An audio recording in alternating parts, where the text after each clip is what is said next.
What up, y'all? You know who it is, your boy Jada Kiss, you know what I mean? Right now with Chris John. Shout out to Camden, New Jersey, all my niggas out there. Let's get right into it. Yeah! BTV. Chris John, man. Yo, born, let's get him, man. Yeah. Right never now. Off plan. Used to get busy with them guns in my hand. 4 or 5 or a black 9 with a grand in my pocket and beef cool as a fan. BTB TV, we are not playing. Y'all just talk, we back it up and down. Sideways, F what y'all saying. We Kyrie and Kanye. This a boss talk, so you clowns should just fly away. Yeah. Hop on the bridge, throw your frame off the highway. This not a game, this is business, this my way. Real talk, your opinion is nothing to us. We gon' stay on chill, long as y'all don't violate. But it's not fair. We could be cool or your worst nightmare. We the best, I swear. And you could be my friend or enemy, I don't care. And you better beware. Cause we coming for the whole pie and we don't share. No, it just ain't fair. But we the best, I swear.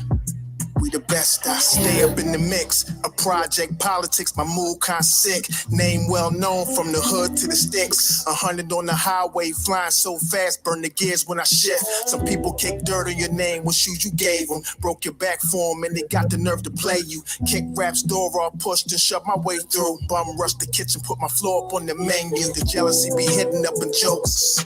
That's why I stay serious like David Banner turned in the Hulk in pure form like the Pope. Haters get infrared beams with the scope, so run and get ghosts. We fight good, boxed in like Floyd on the ropes. I'm the great black hope. Man, we the team and they know it coast to coast and it just ain't fair. We could be cool or your worst nightmare. We the best, I swear. And you can be my friend or enemy, I don't care. And you better beware. Cause we coming for the whole pie and we don't share. No, it just ain't fair. We the best. If you with us, put your lighters in the air. No, it just ain't fair. BTB. Just ain't fair, man. Shout out to Mr. BTB, my beautiful queen. My nigga, New York, peace. 360, peace to the God. Let's go. King New Jersey, BTB. We litty. Yo, born. Show them how we do this, man. BTV. We bully the bullies. No run, no retreat. Yeah. BTB TV. One more time for y'all in the back. Y'all slow ninjas. Rah. Yo, John Gotti flow, rap Pablo, Escobar status, rap game Corleone. I can show you how you lay back and watch your pockets grow. Stay away from devious women, end up like Papa Smoke. Y'all wake up every day twitching, like yo, I gotta post. I wake up every day mission, it's $1 million notes, dominoes, bodies drop, rot stink like holotos. Broadway, man, if you know, then you know. I came for everything they said I couldn't have, got that and then some, My wins on overload, say y'all overdose. Y'all rappers in the tight squeeze and that clutch like Cobra rope, the okie dope. We don't go for that. All she wrote, another tale from the street, death and horror flow. The projects like a ghost try and haunt your soul. Another tale from the street, homicide the folks who want to play till them guns scream adios. Another tale from the street, black mafia. So Don Corleone mixed with Al Capone. Another tale from the street, like an opera show. These kids be acting to their life movie, curtain closed. Nowadays your foes will plot you wearing Malcolm X hats, 666, the devil on his shoulder, won the death match. Reminiscing when more street ninjas was off the hook, chasing D's up off the block, trying to run and get the force, blood on pavement. He's 12 years old and he tough to play with. He don't go to playgrounds, that's his fiends who want their veins stick. We can't miss, we can hit the target with our hands behind our back, our eyes closed and half brainless. Don't play with us. Another tale from the street, death and horror flow. The projects like a ghost try and haunt your soul. Another tale from the street, homicide the foe Who wanna play till them guns scream adios? Another tale from the street, Black Mafia. So Don Corleone mixed with Al Capone. Another tale from the street, like an opera show. These kids be acting till they like movie curtain close. Yeah, BTV. The movement. It's the movement, man. You're born, let's get them. Let's get them. Kaz, we up in here, man. Hood famous.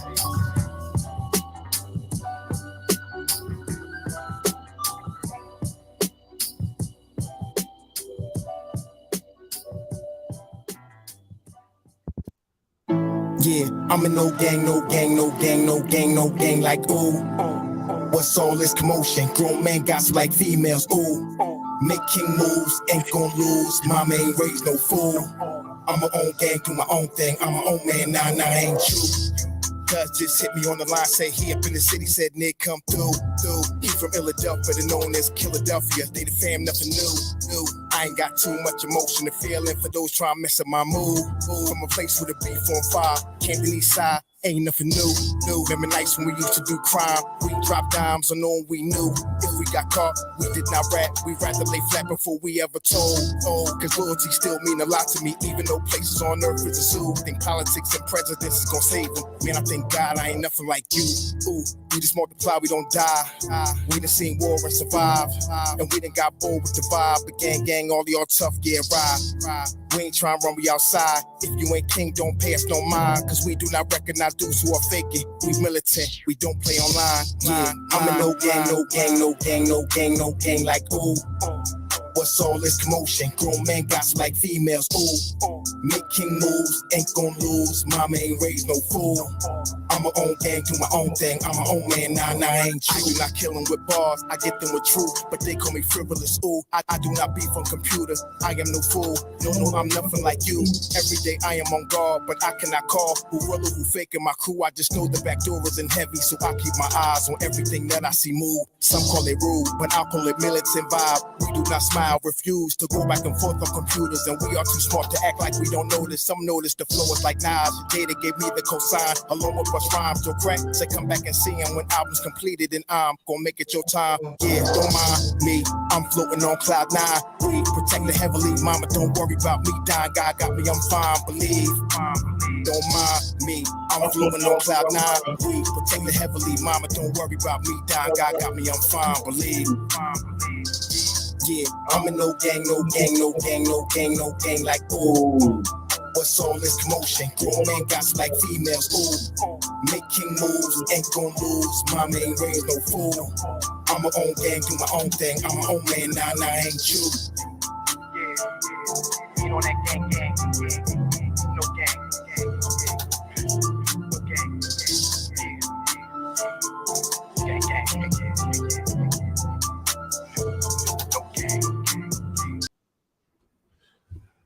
Peace to the 5% nation of guys and earths. Salam alaikum, alhamdulillah, rock unto Allah, all the true Muslim brothers and sisters in the building. This is the King, New Jersey. This is BTB TV. We bully the bullies. I'm your honorable host, born divine almighty Allah. I want to say shout out to the chat. Appreciate y'all for coming. You know what I'm saying? Like, subscribe, share. Like, subscribe, and share. You know what I'm saying? We doing this thing off on Sunday night. Yo, I was listening to Joe Budden's show, and Nore came up there. Nore said some foul shit about a lot of ex-rappers that's in the industry right now. So I'm gonna let y'all hear what he said, and then we're gonna build on that. I'm gonna play some videos of how Nore betrayed so many niggas trying to climb to the top. And he's still the same clown he always is. Nore from Drink Champs, we're talking about Capone and Noriega. Let's get it. Check this out.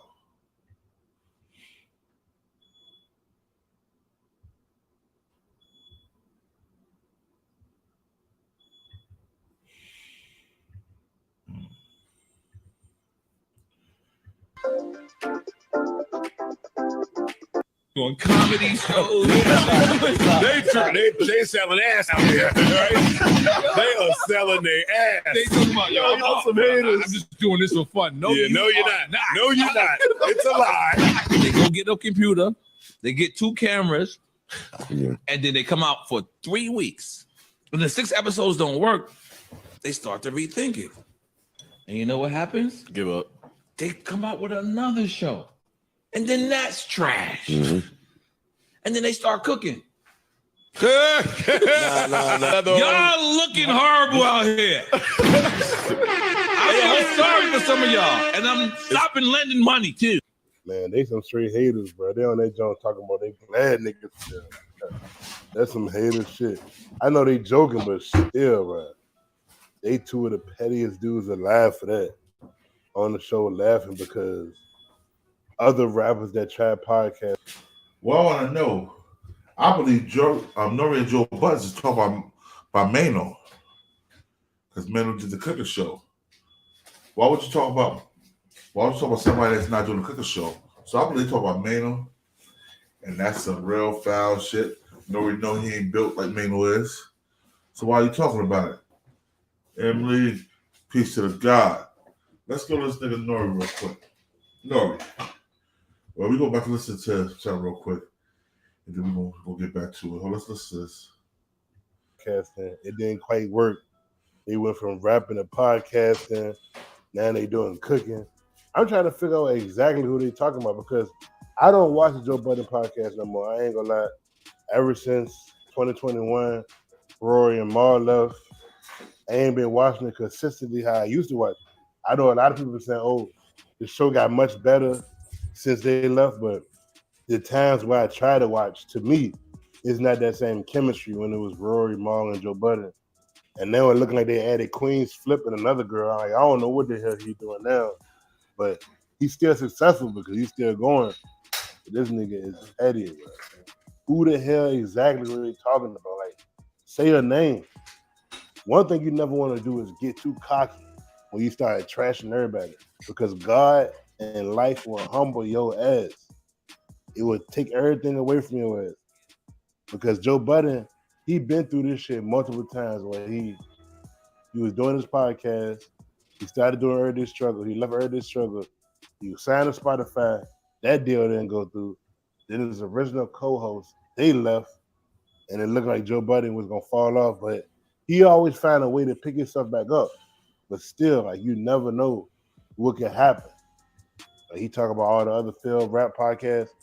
His career failed. That's why he turned to podcast. Some people got long-ass rap careers. I know Nore, he had a good rap career, but his didn't last that long either. Joe Budden had one hit song. He fell off and started doing mixtapes and did reality shows. So you can't clown everybody because somebody will have something to say about you.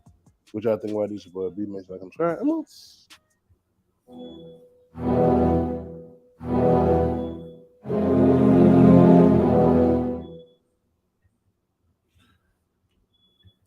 See, I know y'all heard this.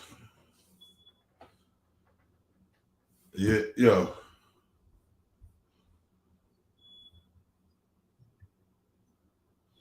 I'm gonna tell y'all something. I'm gonna say something real quick, man. Like I said, it's the King of New Jersey, it's BTBT, we bully the bullies. Now you notice that when niggas get in position, they start to try to disrespect other niggas in position that's trying to get in position. Nore, you bend over and touch your toes for P. Diddy, nigga.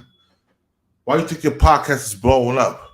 When you was just doing it regular on YouTube, like always doing it right now, your numbers were like that until 50 came along and co-signed you.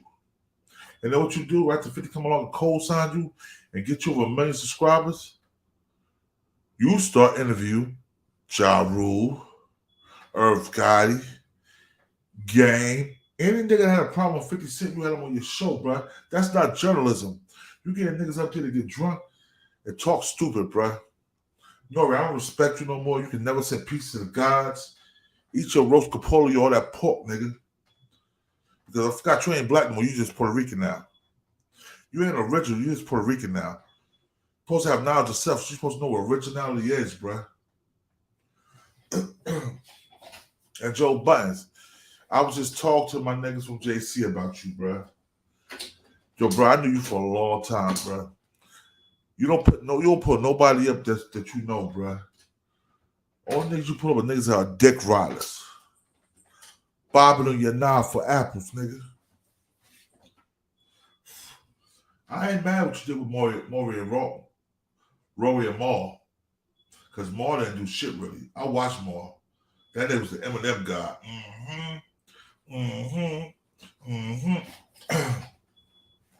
But why you feed into it?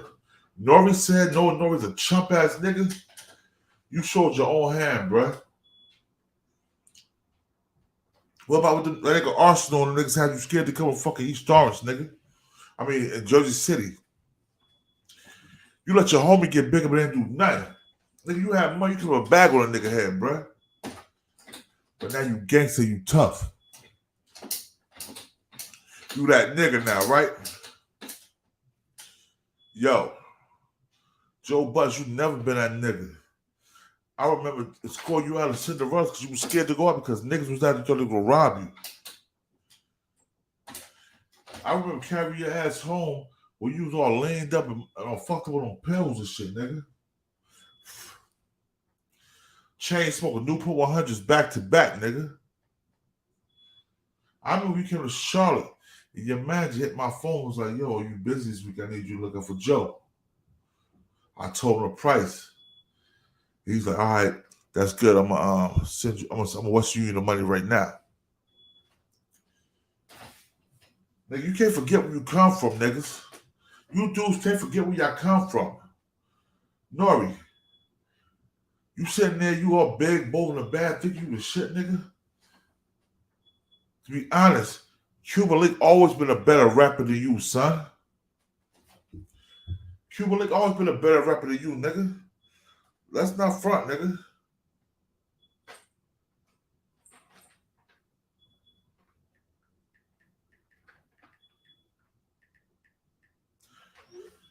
You couldn't tie Cuban Link's shoes, nigga, in a rap battle.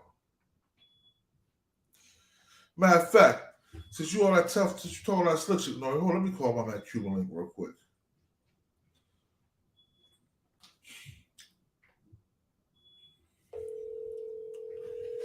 Call Cuban Link. Let Cuban say something.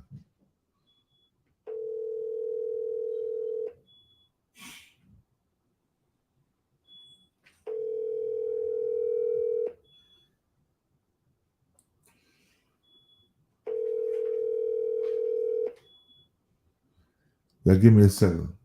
Call him now.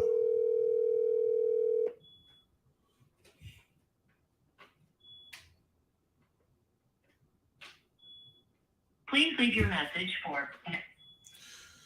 Yeah, Cuba must be busy, but yo, I'm gonna hold this shit down like I always do. Check this out. Nore, you can't even shine Cuban Link's shoes in a rap competition, nigga. That shit, what was some bullshit. Even your rat-ass partner, Capone was better than you lyrically, nigga. Yeah, I bought the war report, nigga. You didn't make me go damn that nigga nice. Capone made me go damn that nigga nice. But you such a street nigga, you such a gangster. You don't want to deal with Cuban Link because of shit you heard. But you still deal with Capone, rat snitch ass. The same nigga that allegedly ran on Havoc brother. The same nigga that allegedly ran on Havoc brother. And you dealing with him, yo. Oh, he ain't telling me, so he ain't a rat. A person don't gotta tell you for him to be a rat. They're a rat. As soon as they step in that office, it's like, I got something to say about this nigga or that nigga. Period. Now y'all want this other niggas in the industry, whether they bodyguard, rapping, acting, they want to dish their podcast and say, oh, they go for 6 weeks and the numbers ain't right, they leave. Nigga, I've been on his since the end of 2016, nigga. I'm still here. The numbers be up, the numbers be down. That's what it is, because I don't suck dick, nigga. I don't suck the white boy's dick in order to blow my shit up. I stay who I am and what I am, bruh. A real G, nigga. Before I put my head between a man's legs to get up in the industry, I'll blow my fucking brains out. Before any of that, I'll blow my brains out. But let's listen to what Casa had to say about the slick shit Nore and Joe Budden said. Casa's in bed. Hold on one second. We got Casa. Yeah, this is fair use.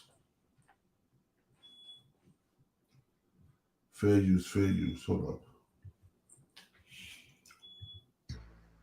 I seen some of the things that I felt that needed to be addressed. Oh, I ran across a clip of an interview of Noriega and Joe Budden on a Joe Budden podcast, and they were talking about their peers that came from their era that is transitioning from rap music to podcasting or TV shows or whatever they were doing, and a statement was made to where Joe Budden had replied to Nore, because Nore said, oh yeah, I see guys from our era, they doing talk shows and podcasts and sports shows and they're failing.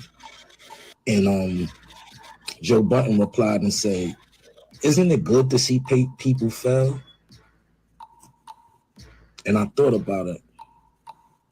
Nore, Joe, as being journalists of our culture, as me being a representative of our culture for well over 30 years, I felt I needed to address this. I felt that statement and comment was a little distasteful, a little disrespectful, a little hateful, because fuck failing as trying to succeed at doing a TV show or a podcast. Those statements are the reason we are failing as a people. Because soon as someone of color gets notoriety, gains some money and a little power, we start stomping on and kicking down our own. Those same peers y'all talking about, laughing and being disrespectful to, are the same peers that y'all use to catapult y'all platforms. So I think that y'all need to apologize to y'all peers, because that was a little distasteful and a little disrespectful. And I have the utmost respect for both of you, Noriega and Joe Budden. I don't got that respect both of them. That's why I'm trying to say this the most respectfully as way as possible. But I think the comment in the interview was a little distasteful for being from the hip hop culture, because as being elders in the hip hop culture, we gotta watch what we put out there for the younger generation that's in this hip hop culture. Now, we gotta lead by example. But I feel that's the reason why we failing as a people. I had to address that. Nore, Joe Budden, I think y'all need to apologize to hip hop. Peace. One love. Salute to everybody who like, share, subscribe. You already know we world. Yeah, y'all heard that, right? From Casa. That's what Cuban Link had to say about Nore. We gonna play around with this shit. We're gonna tap these niggas' chins tonight.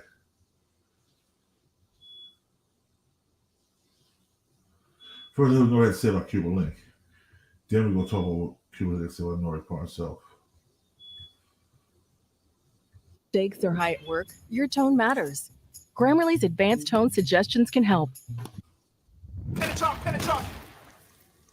A lot of people have seen the Drink Champs interview with Fat Joe, where he briefly spoke about Cuban Link and wondered why Cuban Link has never been on Drink Champs. In this recent clip, Nore finally addresses why he can never interview Cuban. Man, roll the clip. With no disrespect, like I could never, ever even think about interviewing Cuban Link, right? Right. Because of my relationship with Fat Joe. Right. It's no disrespect to him. I have no beef. I have no quarrel, but I'm with Joe. It's just simple. And I, on another note, I can't interview Reek because of the same thing. Right. My relationship with Buster is too crazy. He's told me. So in that situation, if I was to have either of those two brothers on, I would be wrong. Right. But that's personal. Right. Wrong as a friend. Because of the same thing. Right. My relationship with Buster is too simple. And I, on another note, I can't interview Reek because of the same thing. Right. My relationship with Buster is too crazy. He's told me. So in that situation, if I was to have either of those two brothers on, I would be wrong. Right. But that's personal. Right. Wrong as a friend. As media, really? As media? You're supposed to be a whore. Nothing's personal. You're supposed to be a whore when you're a media. I don't know I'm supposed to be a whore. You know what I'm telling you. You're supposed to be getting think about the lot. You know what I'm saying? Like, you media. Not at all. Math Hoffa also shared the same sentiment, stating as much as he loved Cuban's music back in the days, he couldn't be affiliated.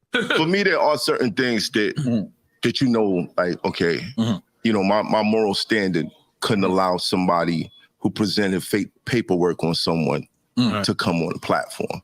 Just reckless. And if you came on the platform and you said something reckless, like I would be responsible. First of all, Math Hoffa, you's a dick gobbling coward. You know why I'm saying that, Math Hoffa? Math Hoffa? Check this out. You did the same shit when you let J Hood come up and discredit the Locks, discredit Sheik Loops, discredit Styles P, discredit Jadakiss. So why the fuck are you running your mouth talking? Nigga, you just soft nigga too, Hoffa. Word up. Hoffa, you're a soft body boy, nigga. Yeah, you supposed to be for the Caribbean, so you know what a body boy is. Matter of fact, I rock with you too.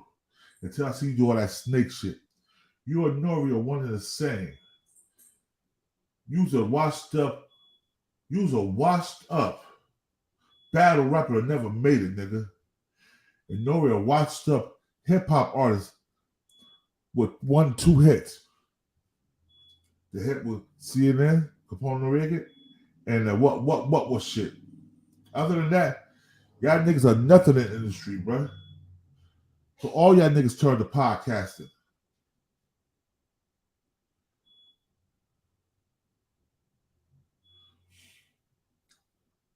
Yo, check this out. New York B360, I'm not a fan of none of these niggas.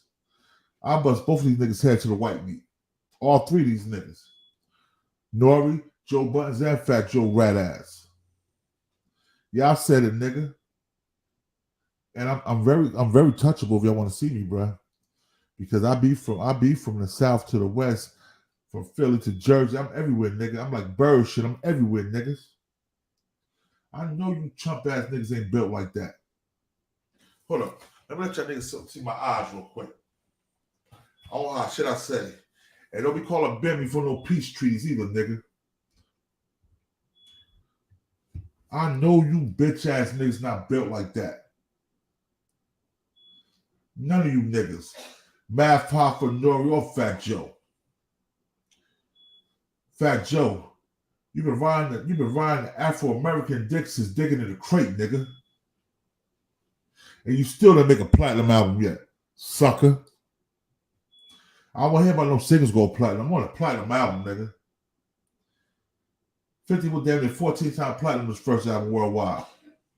Matter of fact, 21 million times. 21 times platinum worldwide. A young bitch, soft chump ass made probably started sort of million with Laying Back. And you wasn't even the hottest one on that album. Remy Ma was the hottest one on that album, nigga. Let's keep it real. Remy Ma was the hottest nigga on that album. You wasn't hot, Joe.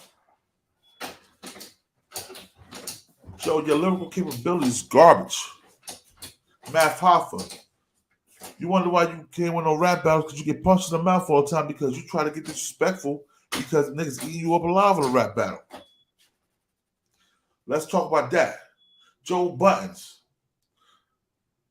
Hold up. Joe Buttons. Jersey City's finest. You can't even rub Albie Al's strap, nigga. You can't even tie his shoes. Yeah, I said it, nigga. Salute to Albie Al. But I ain't fuck with Matt Hoffa Joe Buttons no more. Ever. I've been cutting Nore's sucker ass off. For black and brown emojis before they kind of diversified the set. My brother has a successful career in sales, and I was at a couple different ad agencies in my career. Yeah, we both went to Howard University, the Howard University. I then came. I've been cut Joe Budden's ass off. Matt Fox was a finito now. Fat Joe finito. Don't even talk about, oh, he can't fuck with Nore because of the thing. He can't fuck with Cuba because of the thing he said. Yo, in all reality, it wasn't no fake paperwork. He got the paperwork from somebody else and he posted it. He didn't find the paperwork. Somebody sent him that paperwork. So Cuba Link, salute to you. Somebody sent him that paperwork that's supposed to be fake. But I seen the real paperwork on Fat Joe. I seen that real Scott Spinner's paperwork when I was in the federal halfway house. When Scott Spinner got 3 years federal time and Fat Joe only got 6 months for the same charge.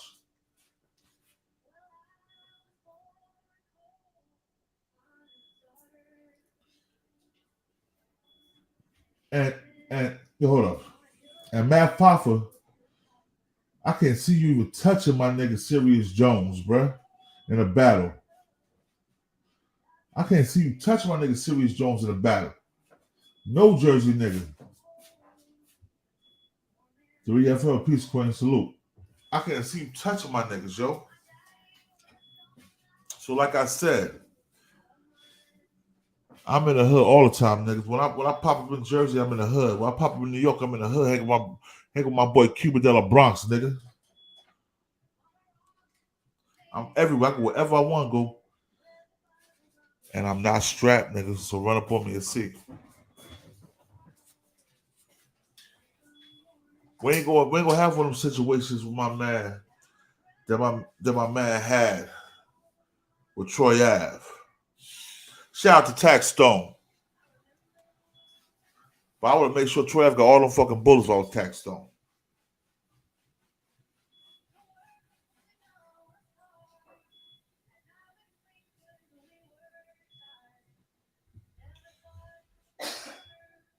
Say that shit, bruh. See what's Jones, he ripped Jen.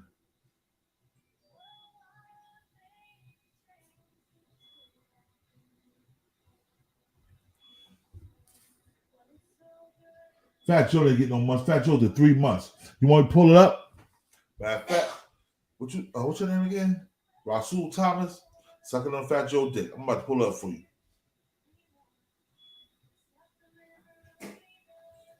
Hold on. I'm about to pull it up for you.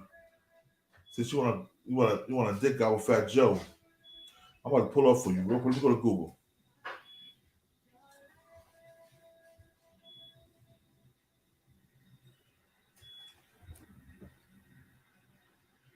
Hold on.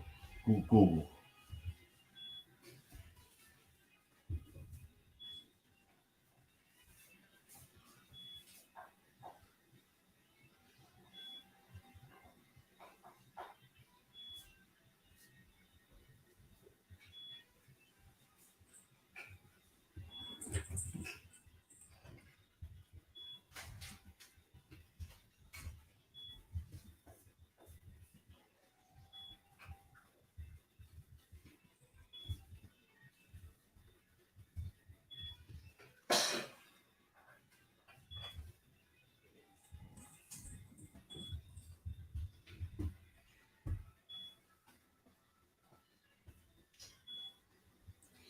All right, I'm about to show you right now.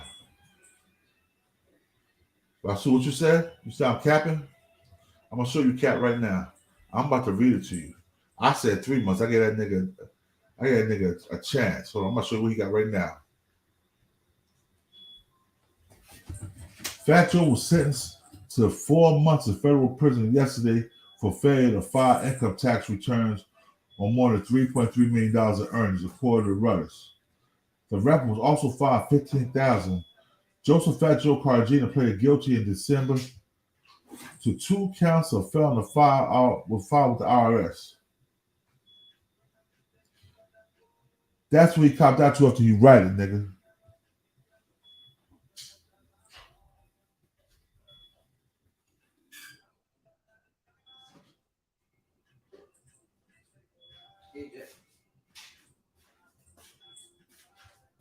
Yeah. So before you question me, niggas, don't question me because I already know. I said 3 months. He did 4. The nigga did 4 months, Rasul. It don't matter if I said. So it don't matter if I said 4 or 6 months. It still was way less time than Scott Spinner got. The nigga Fat Joe ratted on. Let's keep it like that. Let's keep it real now.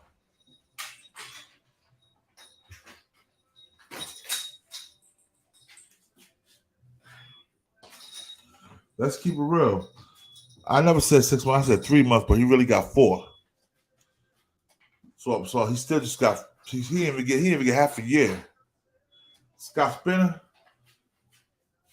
Yeah. All right. Thank you. There you go, Rasul. Time before you start trying to bark with a God, do your research and your knowledge. Get your knowledge up first, bro. Because I've been in this industry for many years. I seen niggas that wasn't right exactly in the industry. That once they get in the industry and their power get up here, they get flushed out. Big E, salute my nigga Big E. We got Compton in the building. Bompton, Compton, all that. We got it in the building. Salute to Big E. So, like I said, Fat Joe did 3-4 months, they said, for a federal charge. It was for failure to pay taxes and fraud. Money laundering. The shit he copped out to was light shit. He had money laundering and fraud. Yo, why is that, Big E, man? The stream is in the link, bro. You can always come through, bro. You know I show love. You my nigga, man. Real talk. East to the west, baby. You know I'm rocking with West Side too. Word up.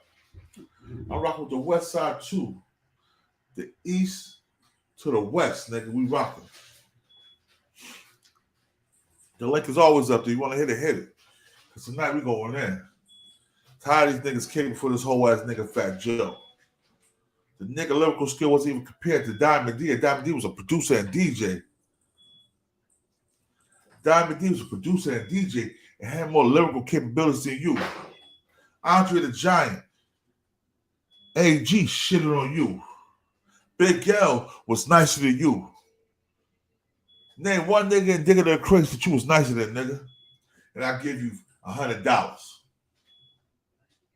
You was nicer than no nigga in Digger the Crates. Name one nigga that you was nicer than and Terror Squad that really rapped. You wasn't nicer than Big Pun. You wasn't nicer than Cuban Link. You wasn't nicer than Tony Sunshine. You come on, man. How many people got a name? Nigga? You wasn't nicer than none of them niggas. Let's get on these niggas' heads. Let's talk, man.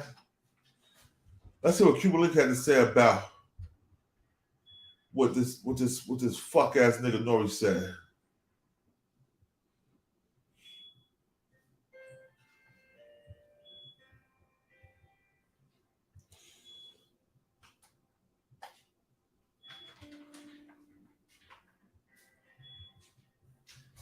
That's where we down. Grab the House of Lazenberry series by author Daniel Webb since his controversial interview. Shit, so yeah, January, the whole January. How's your year been going? Man, we already in the second month. It's crazy. In the description box. Hey, man, pleasure to have you on, man. Yeah, 2023 is upon us, man. We already in the second month. It's crazy as that fucking sounds. But how's your 2023 treating you, man? I'm gonna get with the beat and process the beat. How's your year been going thus far in your world, man? What was today? Today's the what? February 1.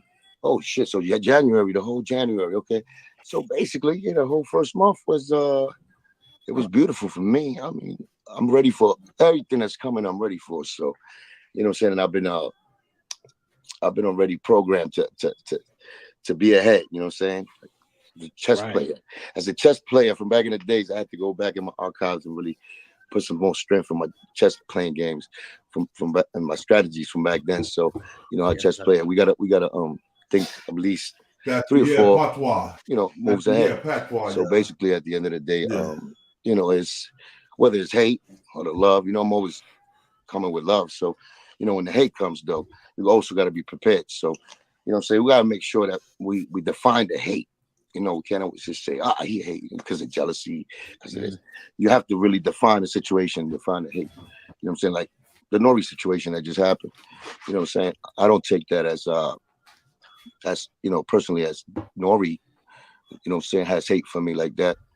I take it as a brother that don't like that situation. He knows the information, and his soul and his body just had to throw it up. You know what I'm saying? He had to throw it up because, you know, some people might be sometimes getting caught in others bullshit, and they don't back it. Like, you know, their soul can't even, you know what I'm saying, absorb it and process it.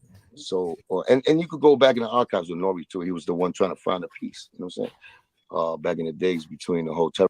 Oh, check this out too. Let me say something real quick. Fat Joe was really that nice. He stole a lot of Big Pun's lyrics. He had Big Pun rhyme book, and he robbed Big Pun when Big Pun after Big Pun passed. Big Pun wrote a lot of music for Fat Joe. Cuba Link will tell you that. Anybody will tell you that's from back then. Fat Joe was never nasty. He had money. He put a lot of people on because he was selling drugs, but he wasn't no gangster. He wasn't no killer. He wasn't no tough guy. Remember this shit. Charlie Rock was a tough guy.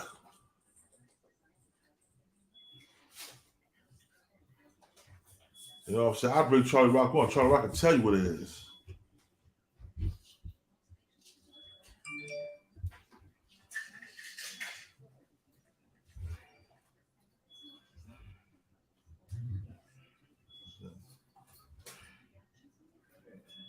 Hold on one second. I'm gonna bring Charlie Rock on so he can tell you what it is.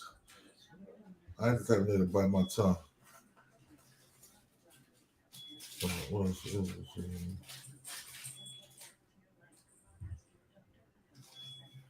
Elizabeth, New Jersey, Eastwood, born and bred.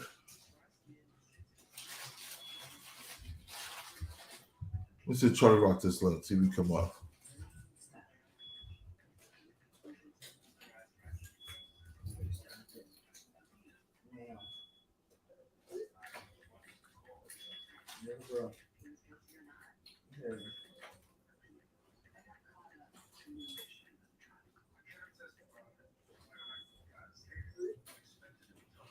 Elizabeth, New Jersey, Eastwood, Jersey, stand up. I rep where I'm from.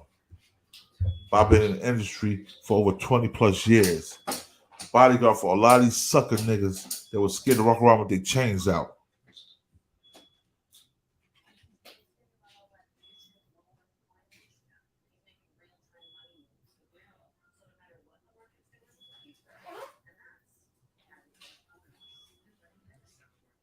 Nore was a leg shooter.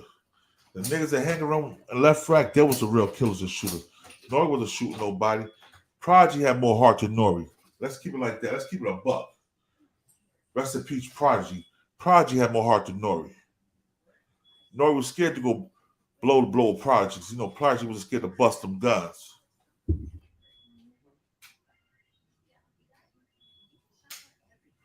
Yo, cross salutes across the plug. You have a family. I appreciate you tapping in, bro. That's peace. But yo, let's finish this what Cuba Link had to say. These some more Jersey niggas right here. Stand up. Yo.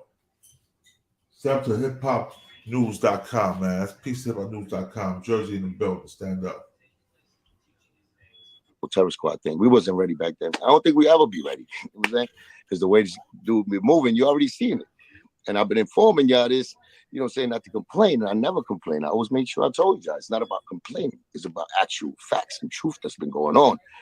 When I be trying to move forward, I got to go through those obstacles that he put in forth. You know what I'm saying? And, you know, just want to explain. And I want y'all to see it this time. That's all I asked God. All I asked God was for him to cut the grass so y'all could see the snakes. Because I was the only one seeing it, I guess, before. So I might think I was going crazy. I'm complaining or just making shit up. He's going to show y'all more, but this is one in many. Right. So what caused Nore to even bring that up? Take us back to that. The clip came out of Nore saying it. Who were they talking about? Terror Squad, Fat Joe? How did the whole thing happen? Well, what do you think? What do you think from that clip? Because, I mean, I know Nore personally. I mean, he was always more a Fat Joe friend of mine. But when I seen, you know what I'm saying, Nore before, it was always love. You know what I'm saying? Capone, the whole CNN. So what do you see that's different? You know what I'm saying? In that formula right there. You know what I'm saying? Right. So I mean, what I gathered, you know what I'm saying? I gathered that he was just to me. If he was doing it, like on purpose. Because you could see it different ways. Fact. Smart. Cuba looking So line. you see the hate, right? You see when it's hate, right? So you look at Nore. Now he was saying this in front of Math, right? Math is a new podcaster coming up. I guess he's the new, you know what I'm saying? Part of the Cubanati, you know what I'm saying? Because they got the Cubanati as far as like the joke. You know what I'm saying? The whole, going against Cuba, make sure, you know what I'm saying? Whatever, how the fuck powerful they think I am. So they know, because I think that they're doing probably some spiritual shit. They see my inner glow. And, I'm fucking brutal, Leroy fucking Lee, you know what I'm saying? Bruce Leroy, man, I guess. So, you know what I'm saying? So, if he was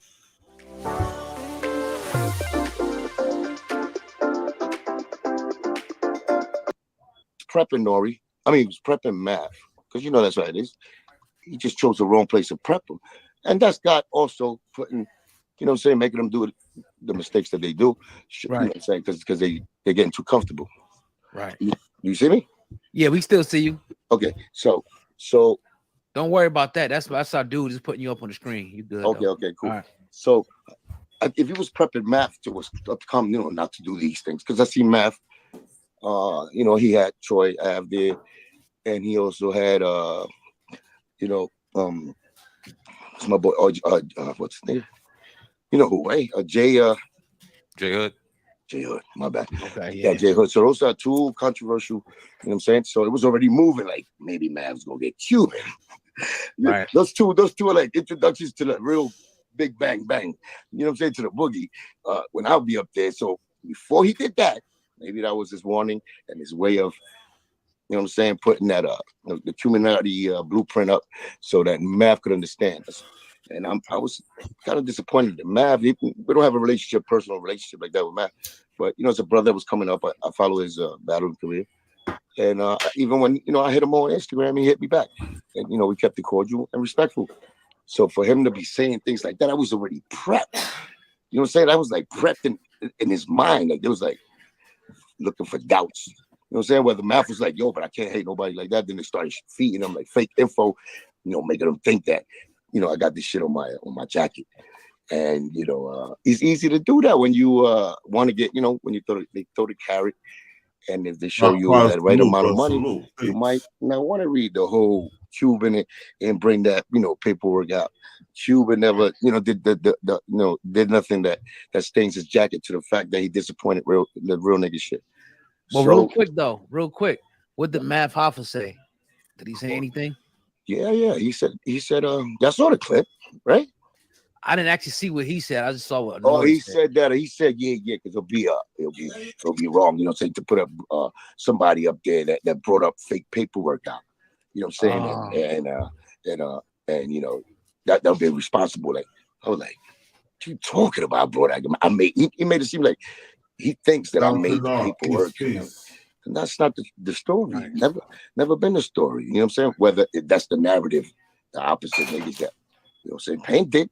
You got to do your history as a journalist, as a podcast. You go check that story out, the paperwork story about Joe.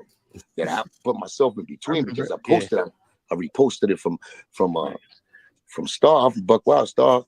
You know, he put it up first. I took it from there, put it in my shit, and he wrote it up there and said, now let's find out if it's real or fake.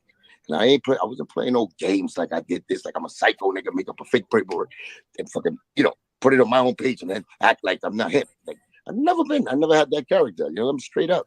So I just did get in the middle of it to find out myself. You know what I'm saying? I didn't see nothing wrong at the time because it was like, yo, let me check this shit out. Because it's bad either way. If he's a fucking stitch, you know what I'm saying? At the end of the day, I'm gonna look like, I put him out there. You know what I'm saying? Something happened to me. It's gonna look like it's like I'm like the worst fucking like ever human in the universe because he's giving me the chance to get on and I got him killed because I put him on blast. And then if he is a snitch, that I got shit on my coat because the snitch put me on. So at the end of the day, it was bad. Say either way. So I wanted. That's why I even apologized at the end when it came out that the other guys did not come out and produce any more facts to back that paperwork up.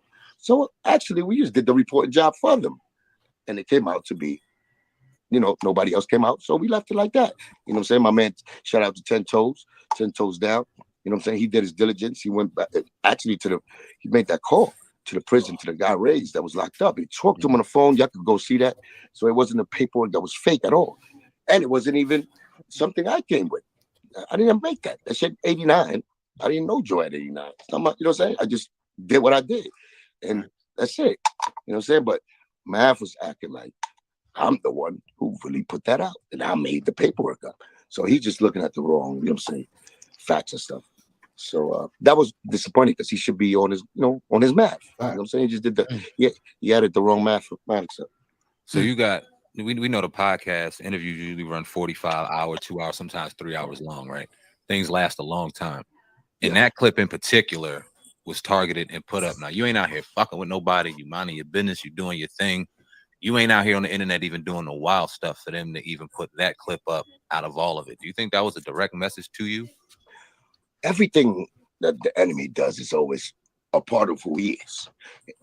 That's not really who I think Nore is. Right. Now that's a person that works for the, for the black hand, the black mobility, which is the white beluga mobility, which is the beluga naughty. That's the guy that has it in for me, right? But we have a problem. So of course, if you build something and they work, somebody, you partner up with people and they work for you, you have certain rules and things that you want them to follow. And that's one of his rules. And you can see it. That's probably not one of Nore's rules that he feels that, you know what I'm saying? All right, check this out.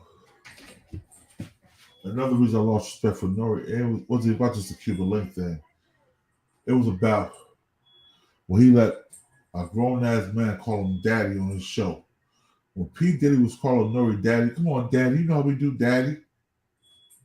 That right there showed you that he had a little bit of sugar in his tank. A little bit of maple syrup in his tank. A little bit of honey in his tank.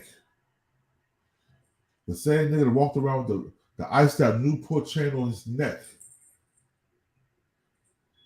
That still don't understand, that still is illiterate as hell. Talk about a GED. Nigga, just because you got a GED don't mean you're not smart. Doesn't mean you're not intelligent. I got a GED, nigga. I went to college with a GED, nigga. And I'm highly intelligent. I know how to put my words together. Why do you think Nore's rhymes was A, B, C, D, E, F, G rhymes? Cat in the Hat rhymes. Because he don't got no lyrical ability because he can't break down words. Let's keep it real. Nore crossed a lot of niggas that helped him out. When his podcast is starting to get a little hot, he got 50 Cent up there. He got Busta Rhymes up there. Nore definitely got exposed to Prodigy book. Let me find out so you can listen to that. Hold on 1 second. Yeah. Let's go there. Here I go right now, y'all.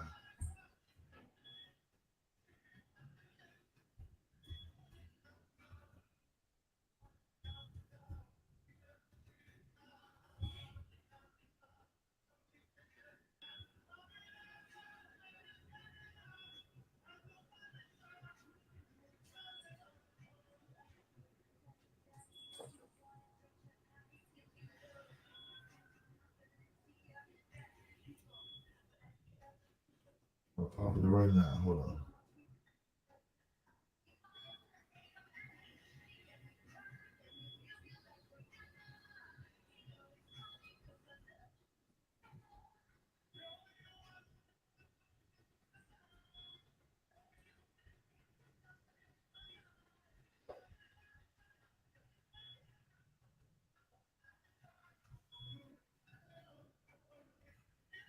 Hold on.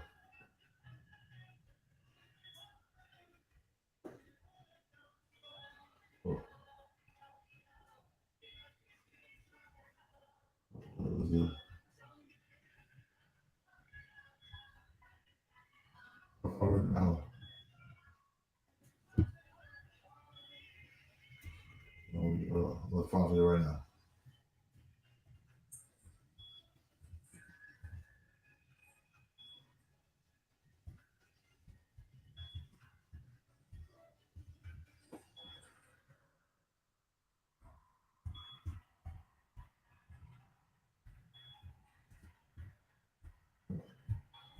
Second try.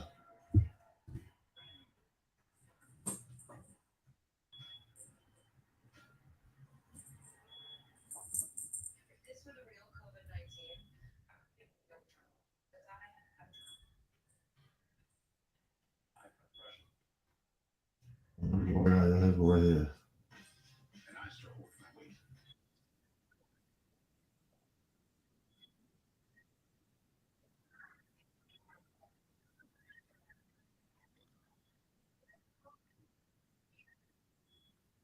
Oh. David-thon, time to ring the savings bell. You know what? Here we go. Here we go. Man, Flacco, salute. Man, Flacco, salute. Gunshots. I was taking a cat nap late at night in Hav's crib when shots rang through Hav's open bedroom window. 15 minutes later, killer rushed upstairs, drunk, with a set of Walkman speakers in one hand and my .22 revolver in the other. I had the gun, he said coolly, handing it to me. What happened? I asked. I think I just murked somebody for his Walkman speakers, killer said. Wow, he just killed a dude over nothing. I thought, Walkman speakers? I tucked the gun away under a mess of balled up clothes in Hav's dresser for the time being and tried to figure out exactly what happened. From Hav's window, I could see the crime scene, police lights, yellow tapes, cops are everywhere, but they had no clue as to what happened either. All they had was a body. Killer was trying to calm down and figure out his next move. He definitely had to leave the hood. Hav walked into the crib within an hour and Killer explained what happened. We stayed up all night talking about what he should do. Where to hide, how to flee the projects without the cops spotting him. I took Killer to lay low in my crib in Long Island until he can get down south to his people in North Carolina. Rest in peace, Prodigy. The next day, Hav Moms found a gun in the dresser and gave it to the pastor at the church. She didn't know what had happened. She found the gun in the house, and the first thing that came to her mind was to give it to the church. Killer hid out in the hood in Hempstead called Terrace by the bus terminal, then skipped town. After we found out the cops were definitely looking for Killer, we made the song Temperatures Rising about the situation. Back in Queensbridge, Tragedy's man Noriega, aka Nore, started hanging out on 12th Street. He told me he was from Left Rack, but I ain't never seen him when I was living out there. Nore had just came home from jail where he had met Capone after Capone had gotten locked up for supposedly shooting a cop in the neck right in front of Havoc's building. He only did a few years for that case and somehow came home early. One night that winter, Havoc and I were on the block with Karate Joe, Gotti, Nitty, Trip, this kid we call Bill Cosby, and this other kid, Johnny. Havoc started flipping out, saying he heard Tragedy was fucking his lady Shauna on the low, and he wanted to step to Tragedy about it. We all walked over to Capone's building next door, where Tragedy, Capone, and Nore hung out. Hab knocked on Capone's door and asked him to tell Tragedy to come outside. Tragedy came out with Nore and Capone. "What's up, man? You fucking with Shauna?" Hav asked. Tragedy said it wasn't true, but Hav wasn't trying to hear it. "I know you fucking with Shauna, stop fucking lying." Hav punched Tragedy in the face and knocked him to the ground. While he was getting back up, Karate Joe warned Tragedy, "You better not hit him back." Hav punched Tragedy again and knocked him down again, while we surrounded them, watching. Nore was getting nervous, seeing a nigga who he thought had strength in QB getting his ass beat. He was worried he was going to be next. So he reached for his gun, pulled it out, and shot one bullet at the ground between all of us. The bullet bounced off the cement and hit my man Johnny in the shin bone. Nore ran for his life out the projects. Tragedy and Capone ran into the building, and someone drove Johnny to the hospital right away. The next day, Johnny came through the block on crutches with a cast on his leg. Nore could never show his face in Queensbridge again. About a month passed, and some unknowing fool set up a show for Mobb Deep and Capone and Noriega at a little club called Crystals on Merrick Boulevard in Jamaica, Queens, across the street from the bus terminal and up the block from my grandmother's dance school. The only reason we went was so we could catch Nore and torture him for what he did to Johnny. The whole crew pulled up and parked our trucks in the bus terminal, facing the club to get a good look at everybody out front. Tragedy and Capone was standing at the front door facing us. Nitty spotted Nore walking over to them. "Anyone got a razor?" Nitty asked Twin and me, but we didn't. Nitty, Twin, and Money No approached Nore. "Come over here so we could talk," Nitty told him, putting his arm around Nore's neck and walking him into the street. After a few steps, Nitty started punching Nore in the face while he had him in the headlock. Nore dropped to the ground, and the crew jumped him. Gotti, Havoc, and I stood by the trucks and watched them beat the clothes off of that boy. Man, I never saw somebody get jumped so bad. They were like dogs fighting over a piece of meat. Karate Joe grabbed Nore by what was left of his shirt and dragged him into the corner so he could have him all to himself. He focused strictly on his rib cage, destroying Nore's ribs with punch after punch. Nitty snatched Nore's Jesus piece off the ground, and we hopped back in our trucks. While Nore was getting jumped, his boys, Tragedy and Capone, didn't move. They just stood in front of the club watching the whole thing. Some of Nore's people carried him to the parking lot around the corner. I already knew what was going to happen next. "You know they about to come from that parking lot with guns," I told Twin Gambino. We sat and waited. I popped the hood and told Twin Gambino to get my gun out. I just bought an automatic 22 with a 12-shot clip, but like an asshole, I never tested it out. After a few minutes, just as I predicted, a few of Nore's people came dragging him from the parking lot with a Tech 9. I was sitting in the driver's seat. Gambino was outside, standing at my door. We had to drop on them, meaning we could move on them before they saw it coming. "Start shooting," I told Twin calmly, but the gun didn't fire. The piece of shit was broken. Nore's people started unloading their gun on us. As their bullets started to explode, Gambino got frustrated with my broken gun and threw it at them. "Shoot him!" Nore pointed at Nitty, who was in between my truck and Havoc's truck. "Right there!" Whoever had the gun shot Nitty in his back as he was trying to jump into my back seat. Plus, the shooter dumped the entire 42-shot clip at us, and not one of the shots hit the two trucks. I was shocked. The only target they hit was the person they was after. Luckily, Mary Immaculate Hospital was right around the block from Crystals. Nitty was screaming and bleeding like a pig in my back seat as I sped to the hospital in less than 5 minutes. When we got to the emergency entrance, Money No, Twin, Karate Joe, and I dragged Nitty inside. The D's showed up a few minutes later to question everybody. 2 detectives came over and questioned me while I was smoking a cigarette outside the emergency room door. I told them we were about to do a show, and somebody started shooting at us for no reason. "We don't know who it was," I said. They asked me over and over to see if I was lying, but I kept saying the same thing. Eventually, they got tired and left. Havoc thought he found out who was snitching on his brother killer. At the trial, at Queens Criminal Court, the whole crew sat in the middle of the courtroom. waiting to see who the DA's star witness was going to be. We couldn't believe it when he came walking up to the stand. It was Capone. Was Capone the fucking snitch? Capone got up there and said he saw Killer pull a trigger and shoot the man in the back of the head. Let's rewind that. Came over and questioned me while I was smoking a cigarette outside the emergency room door.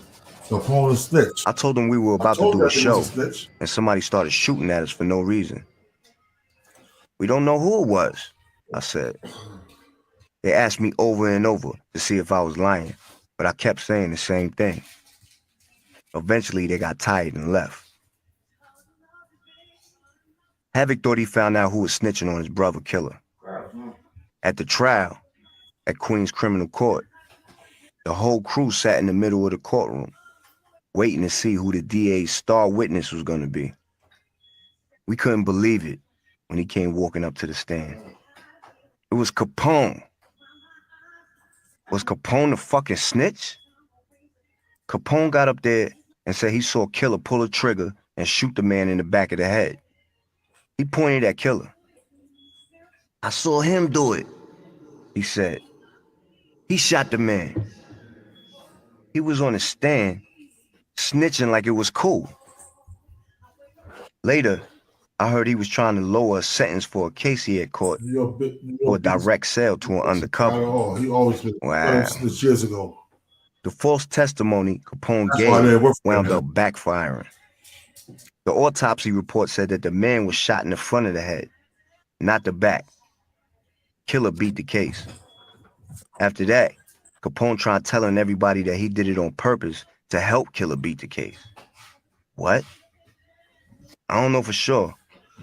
Maybe he did know what he was doing. Maybe his testimony did help. But from then on, instead of Capone and Noriega, the whole hood called them Canary and Nori Faker.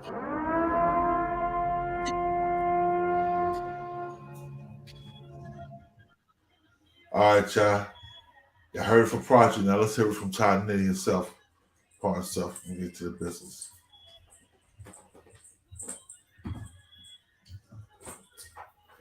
Here with Ty Nitty speaking on Nore. Let's see that. It's the most infamous Ty Nitty. Love and loyalty. You already know what it is. Before I start this blog, I want to let the viewers, the bloggers watching this, let y'all know this is not for no publicity or to try to further my career as an artist on any level. This blog is a response to Noriega's interview he did with Vlad TV, April 5th. And I'm just responding now because I actually been real busy running around, shooting videos every week, you know, doing what I got to do. But I'm here to clear my name and address this issue, this beef that Noriega had with me, Mobb Deep, the whole CNN situation. I just want to touch on some certain things before I get started. Noriega, you said you got love and respect for me.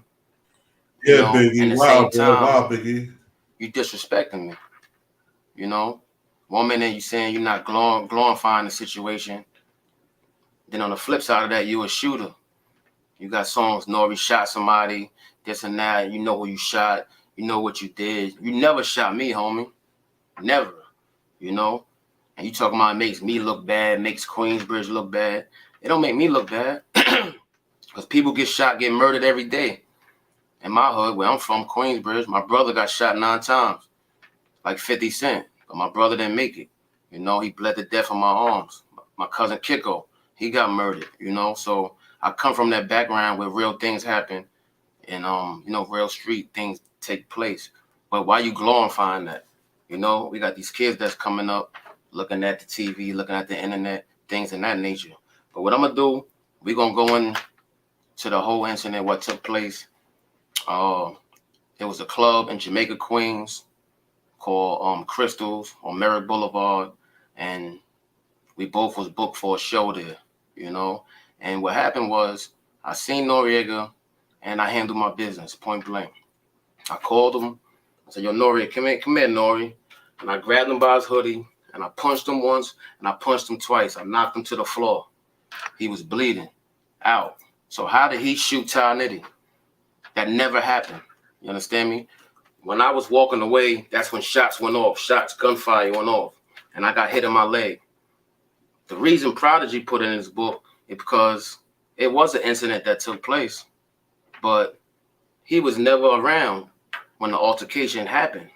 When I beat Noriega up, Prodigy ran under the trucks. He was hiding under the cars. He didn't see anything, but he wrote it in the book just to sell the books. Sell a book, like to make money, you know? And I seen him, he apologized to me, but you know, it's cool he apologized, but the damage is done, homie. It's everywhere. So me addressing this to clear my name up on all levels, that Noriega from CNN never shot me, ever. So Noriega, stop running around like you some shooter. I heard that song, Nori shot somebody. That was cool. And a couple of years ago, you threw a shot at me on that CNN album. Yo, rock God, niggas hit tie hard. I've been heard that. I just didn't choose to respond. But now I see you going on some type of real campaign like you a killer. And you got all these record labels, all these people, your fans believing you really a shooter. You're not about that life at all. You never been about that life. You know what I did. I know what you did. I told you, nothing. niggas. So let's be clear. I just want all the people to be clear that. Okay? And it's like, I think a year or two I did the song Who Shot Ty, because I never knew who shot me. If I did, they probably wouldn't be here right now. You know, but the reason me doing that song was to basically let the world know, I know it's out there, I know Prodigy put it out there. But that was just a book to make money. That life, that incident that took place, he was talking about me, Ty Nitty. And I'm not glorifying that because I could have came out years ago and talked about that. You know, I know what I did. I don't have to talk about that. You know? So basically what I'm trying to say is that, you know, if you want to keep it real and you want to do interviews and blogs and all that, state the facts, Noriega. Stop lying. You're a liar. You're an opportunist.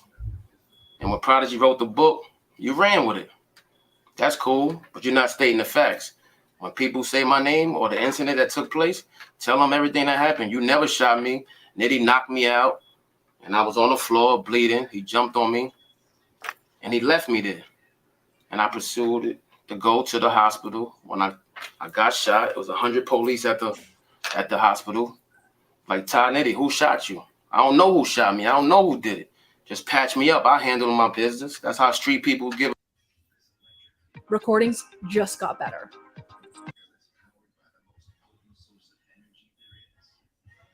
Hey, it's Dana from StreamYard. I'm so excited to announce. Yeah. What's poppin', man? It's the homie Ty Nitty, man. You know what I mean? CEO of Love and Loyalty Records. Y'all know what it is, man. Right now, man, I'm coming to holler at y'all, man. I know y'all heard about, man, that Prodigy book, My Infamous Life and all of that. You heard? They got the streets in the fucking uproar right now. And, you know what I mean? I want to just come holler at y'all about everything that's going on about the kids, man. You know what I mean? Ty Nitty. You know what I'm saying? I know y'all heard about it in the book. You know what I'm saying? It's been a lot of accusations and people weighing in their opinions They got salute, on that little incident me and Noriega had and all that, you know. But at the end of the day, I heard Noriega talk about it on DJ Envy, and I heard Prodigy talk about it, and I feel something funny about the whole situation, like, you know what I'm saying? Because number one, I'm the one that got shot, you heard? Like Ty Nitty, so I took that fucking slug, man. Like, for a nigga to write a book about some real street shit that happened, I don't really understand that. Like, my thing is this, my dude, like, if I talk about that shit in my music, like, you smell me? Like, if I never talked about that, like what made you think you could do that? Like, on some G shit, like, brother to brother, I thought you was my brother, like, you know what I'm saying? But obviously, I just seen you in New York, like, you know what I'm saying? You could have told me, like, actually, you told me I was in the book, but then you told me, yo, you in the book, well, it's crazy. I'm thinking I'm just in pictures, you know? And then I hear everybody talking about it on the radio. I hear Nore like, yo, Ty Nitty's my man and this and that. But, you know, I'm like, first of all, I salute Nore because, like he handled it like a real gentleman. Like, first of all, let me break it down, like, boom. The incident, man, when I got shot, right? See, what Prodigy didn't put in the book is the incident that happened before me getting hit. Well, actually, everything wasn't even over me and Nore. Nore, I knew Nore for a long time. Nore's a cool guy. I like Nore too. You know what I'm saying? But, you know, in the streets, you got to pick a side. You know what I'm saying? Any side you with, you got to pick it. Ain't no in between, like, girl. First of all, I'm going to say something about this. Now, I pulled some shit I didn't say. I pulled one video, then I pulled this video. And he's like, he don't have no problem with Nore. But on the next video, after Nore talk about him in Vlad interview, now he got a problem with him. Well, I'm telling you, man, I rock with Queens niggas. I rock with a lot of South Jamaican Queens niggas, all the guys, you know what I'm saying? Got my bro Wax Dog out there. Got a few other homies out there in South Jamaica Queens. I got a few of the guys in Queensbridge too, you know what I'm saying? But yo, you can't play both sides, Ty Nitty. You can't say one thing, then go back what you said and say another. Because it makes you look a liar, and it makes it look like what Prodigy was saying was the truth. I know Prodigy a lot in that book. I feel energy. I know energy. The same way I knew my wife was a whore was cheating on me, I knew Prodigy was telling the truth. Let's keep it funky, bruh. Yo, you don't have to kiss a nigga ass to get on. You don't have to do what Nore doing. Nore been kissing Fat Joe ass and sucking his penis from the back for years. He been loving and hugging about Big Pun for years. Rest in peace, Big Pun. Big Pun's a real one. But yo, I'm gonna let y'all finish what we gotta say, you know what I'm saying? Because the nigga contradicted himself, but I like to let every man speak their truth. So here we go. I happen to be with the mob, you know what I'm saying? Havoc is my dude. That was a Havoc and Pone situation. That had nothing to do with Ty Nitty at all. But I'm riding for my homie above everything, you heard? So things escalated from that. Nore and Pone tried to jump me in the hood. I was saucy one night, whatever. They tried to get at me, whatever. And Tragedy was there too. Tragedy didn't do nothing though. You know what I mean? Shout out to Tragedy, Gaddafi, you know what I mean? So what happened was we had a show on Merrick Boulevard like 2 weeks after that. So mind you, niggas just jumped me out with Dolo. It wasn't even like that. It was just some light shit though. Niggas swung, I swung, boom, boom. You know what I'm saying? I'm like, whatever, you know? Yeah. All right. So now, you know, I'm like, I gotta get mine back, right? Yeah, right. So what happens is we see them 2 weeks ago. 2 weeks after. Yo, New York Beast 360. Check this out. And you nigga gotta keep affirming that you his brother is not your brother. If you're my brother, you don't gotta tell me my brother every day. I know from your ways and actions. You dig what I'm saying? I still got niggas around saying I'm their brother, but they kick my back in. So I feel what he's saying about that. Because like I said, you don't gotta keep affirming we brothers, nigga. We brothers, we not. So you right with Nore that Fat Joe shit, my brother. No. Y'all using each other for clickbait and clout. Period. Let's go back.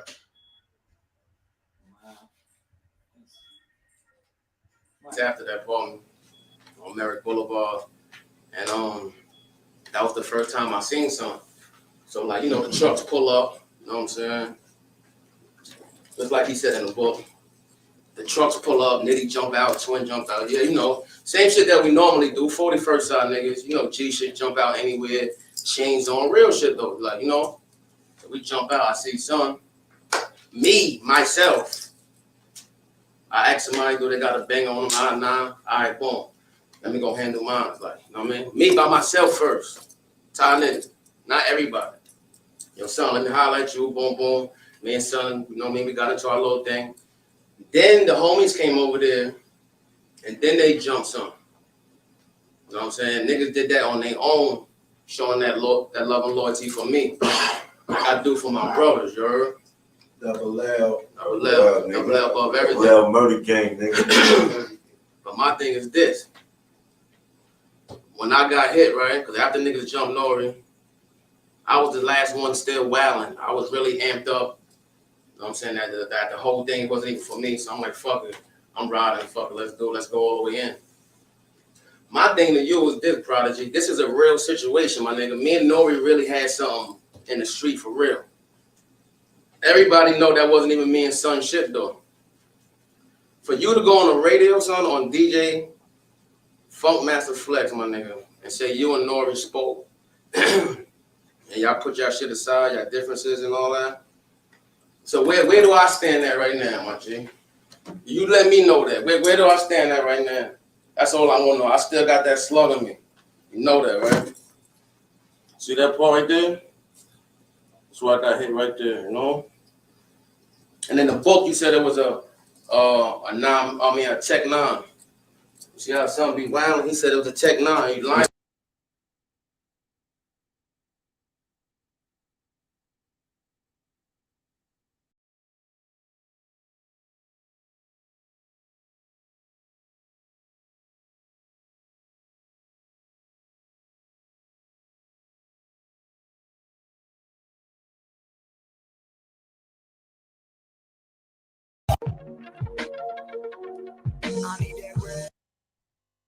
With no disrespect, like I could never ever even think about interviewing Cuban Link, right? Right. Because of my relationship with Fat Joe. Right. It's no disrespect to him. I have no beef, I have no quarrel, but I'm with Joe. It's just simple. And I on another note, I can't interview Reek because of the same thing. Right. My relationship with Buster is too crazy. He's told me. So in that situation, if I was to have either of those two brothers on, I would be wrong. Right. But that's personal. Right. Wrong as a friend. As media, really? As media? You're supposed to be a whore. Nothing's You're supposed to be a whore when you're a media. For me, there are certain things that that you know, like, okay, you know, my moral standard couldn't allow somebody who presented fake paperwork on someone to come on the platform. It's reckless. And if you came on the platform and you said something reckless, like I would be responsible for that because I already saw it. No, give me some. Cuban, Pun, like I love those guys. Now, yeah, he had Matt Fafa, right? He wouldn't allow someone to come on his platform and be disrespectful, but he let J Hood go on the platform and be disrespectful to the Locks. He let him. Yeah, he just had Styles P on his show, and a week later, he had Jay Hill up there disrespected him, saying they robbed and stole from him. So Matt Fafa is a cloud chaser and a fucking liar. You're full of shit. Let's go back to it, y'all. You know what I'm saying? I don't bite my tongue for none of these coward ass niggas. I was back in the days, but when you see certain things, it's like you gotta stand, bro. So to I me, wish you never did that because now it's like. Hey, yo, what's poppin'? It's your boy Mark Black, Small Mind Films. Thanks for tuning in. I mean, they was on Drink Champs and they was discussing Cuban Link. And basically they said they wouldn't fuck with him as far as interviewing him on their platform.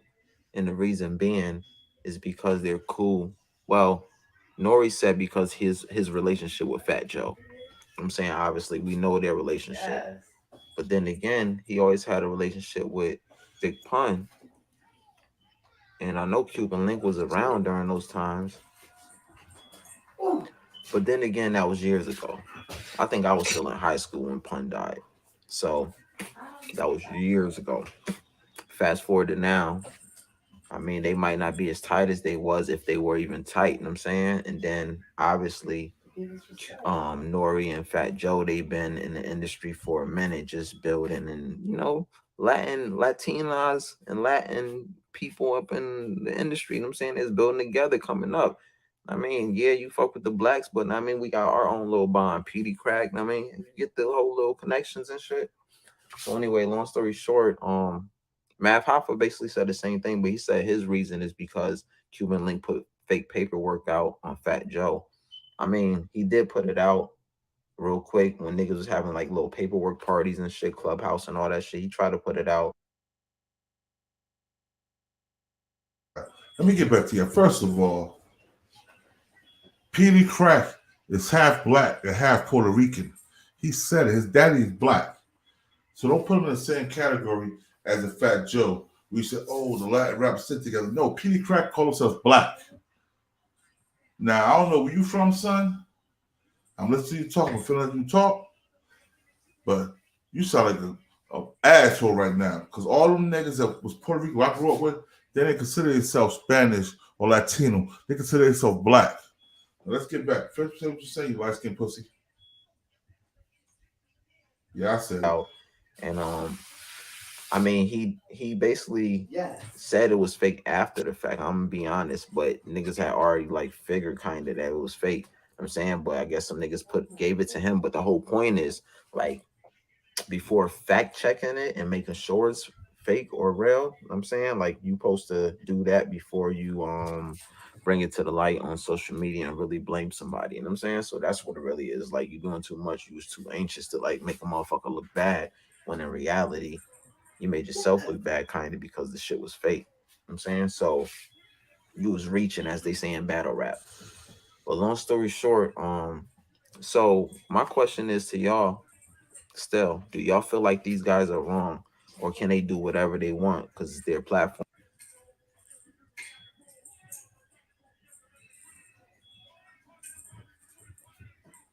Building your business online? Go to Wix.com and get your site up and running. You want to address math real quick? Because before it starts messing up, I'd rather do that just in case it messes up. Because, I wrote the brother on IG and, I hit him up and I said, yo, you know what I'm saying? I was disappointed in you. We got a little relationship through here, just texts and stuff. I told him, how I felt about his career. He's a dope brother. I respect that. I love what he's doing. So, that's before that. And actually, the week after that, Mav, I don't know where Joe becomes, you know what I'm saying? And then I seen the relationship. I already know. You know how I know. So I started looking. When I looked at the show with him and Mav, I was like, you got him. See Joe already like, it's going to change around here. You're going to have a lot of traffic. Watch. Like he changed Math's life. He probably, he probably did. He probably started sending his, his Humanities, the Humanati posse, to go and give him love. You know what I'm saying? So now Math is he's appreciative of it. So his appreciation is like, damn, man, he did a hook. He hooked me up. It's my man. So now there goes the little rules. Listen, man, you my man. I'll do anything for you. As long as you don't got this, that. Like 5 things. And they all say, Kimberly. Never talk to him. That's what he has. You know what I'm saying? And that's all he asks. Now ask yourself, why am I important? Why are you so scared for Cuban to get an airplane like that? Why? Come on, man. I met you in the Bronx, no? You know what I'm saying? We did a great thing together, regardless of what happened. You did me wrong. You know what I'm saying? You did me wrong. You did some fake. Maybe it's that. Your own conscience of what you did. So you know what you deserve. But I'm still. I'm like, you know that. You just say certain things that God is trying to give you a sign to really, you know what I'm saying, get on your knees and please. They're not in front of me.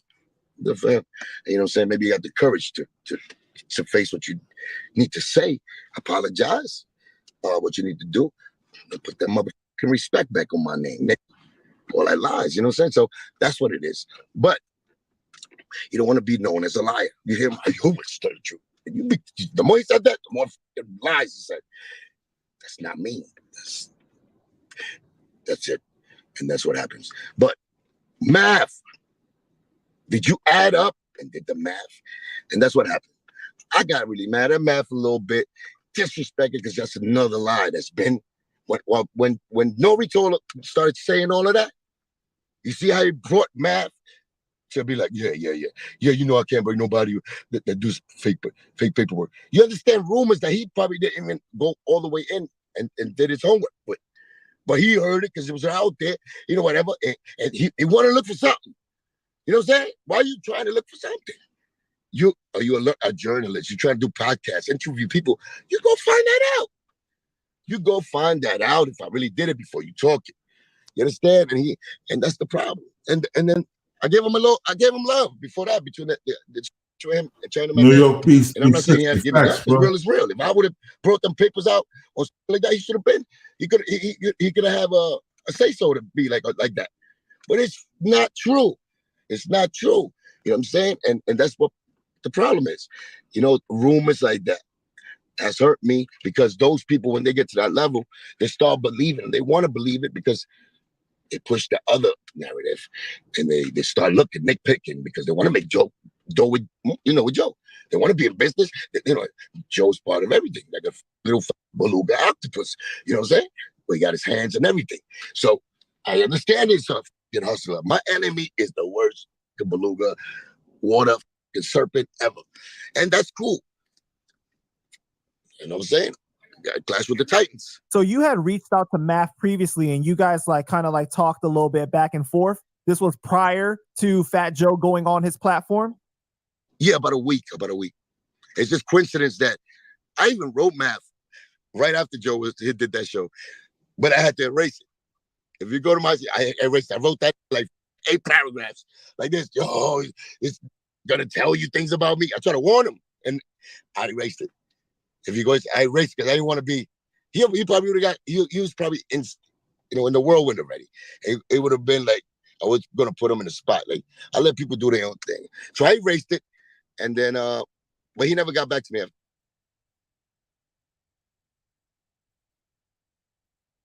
All right, y'all. That's just what Fat Joe had to say. You know, Fat Joe's a liar, fat piece of shit. Goes to polio, eating maricon.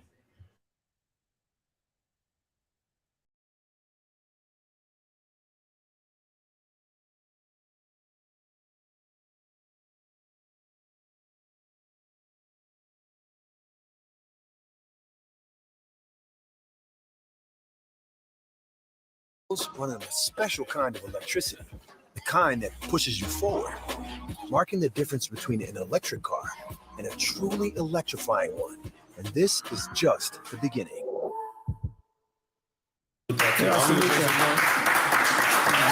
Fat Joe was a liar.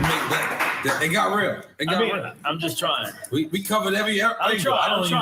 I don't even know 50 what. Cent in you. I'm just trying. That's all. That's a beautiful thing. And then last thing. All right, I seen this on. I know because I seen it because being that you went in that area, because I could have ended it before that. But being that you went in that area, I seen Pun's daughter. She said she posted something. She called you the ops. The what? The what? She called Fat Joe the ops, which is young people's slang for meaning the opposite. The enemy and all. As a person, how could you answer that? As a person that knew Pun, I probably don't know anybody else that Pun loved more than you. So I'm not seeing you answered it. And you said on your tweet, I can't say I said word it's for word. so sad, you didn't man. You didn't even know your your father. Yeah. Like when he passed away, she was a little girl, baby. Right. Yeah. So you don't even know your father. So you over here talking about, yo, this nigga's the op. He ain't really the. Right. Like you don't even know. Right. You only know what's being handed down to you, what's being told to you. It's sad, man. You know what I'm saying? Because the love, the love me and Pun have for each other is unbreakable. Right. It was unbearable. This ain't a front. Right. You know what I mean? I don't make no money off of Big Pun. Right. At all. Since he died, I don't make $1 off of Big Pun. Right. Not a fucking dollar. You don't see me out here making Big Pun greatest hits, Right. Big Pun reggaeton, Right. Big Pun this. I don't do none of that, Right. B. I don't do none of that. You know, niggas be pimping niggas. Right. I wouldn't do that. It's a million. I don't even want to go there. Yeah. But let's just say I could have did all that. You know what I'm saying? Try to sell Big Pun shirts and all that. I never made $1 off of Big Pun. All I ever did since he passed away was try to preserve him in hip hop and big him up This and try to nigga is make lying. him the best way. And then even like if we want to go there, even like I watched his son's last video, he shows his father beating up his mom. He don't even know. That kid was like 3 years old. Right. Where do we get this info from? Right. You understand what I'm saying? So and I'm just like, damn, my nigga, like, yo, you know, the only reason we paying attention is because you is my brother's son. The only reason, you know, niggas is tuning in is because you are Big Pun's son. Right. Don't shit on my nigga. That's the problem I had with the moms. Don't shit on my nigga. Like, you know, we all got personal problems, my nigga. Right. Everybody got problems in their family. We ain't all out here broadcasting that shit. Right. You understand what I'm saying? Yeah. So now a guy like me who's selling. Yeah, I want to say something real quick. Rest in peace, Big Pun. But just because a nigga was a legendary hip hop artist and a rapper, don't make him a good husband or a good father. He pistol whooped his own wife. He shot at her. You know what I'm saying? So Fat Joe up here saying what Big Pun would have said, Big Pun would have done. Fat Joe, you co-sign all the shit that nigga did. And I'm gonna tell you our story. This is all 100% facts, no caps or nothing. This is back in like 98, like 99. I just came home for doing my federal bid and shit. My state bid. I just came home for doing about 5 years, 4 years, 8 months. I went to this club called Queen of Hearts in Elizabeth, New Jersey. I was with my son's mother, my brother, and his girl. We sitting over there in the booth having our drinks, you know what I'm saying, paying the dance, you know what I'm saying. We had the VIP section, so we playing with the dancers, paying them, bugging out, enjoying ourselves. Big Pun called me over to where he was sitting. He was sitting at the his big ass sitting on a bar stool at the bar. He called me over there. He was like, "Yo, don't you run security for Cinderella?" I was like, "Yeah." He was like, "Oh, that's your girl with you?" I was like, "Yeah." He was like, "How much would it cost me to buy her time?" Right then and there, I took it as disrespect. I sent my son mother out. I sent my brother's girl out. I'm like, "Yo, y'all go out and bring the car to the front." First thing they said is like, "What y'all about to do?" Because they knew I never told them what happened. I told my brothers what happened. Both of my brothers was there. When I hit Big Pun, he fell off that chair like a beach ball and was wobbling all the way down. That's 100% fact. You in my hood, nigga. You in Eastwood. Don't you ever disrespect me. You know what I'm saying? And his niggas says, "What? My brother stole off of them niggas." That's real facts. It's a true story. So help me to your mystery God. My word is bond. So I seen a lot of shit Big Pun did, and I heard about the shit that he did to his wife, his kids' mothers. You know what I'm saying? His kids' mother. No kid has to lie about what they seen when it comes to their father being on their mother. They ain't gonna disrespect their father when their father's a legend with lies. Most of the thing they're talking about is actual facts, straight truth. So let's keep it real with that. But yo, let's go ahead and listen to what this lying ass nigga Fat Joe gotta keep saying. Fat Rider.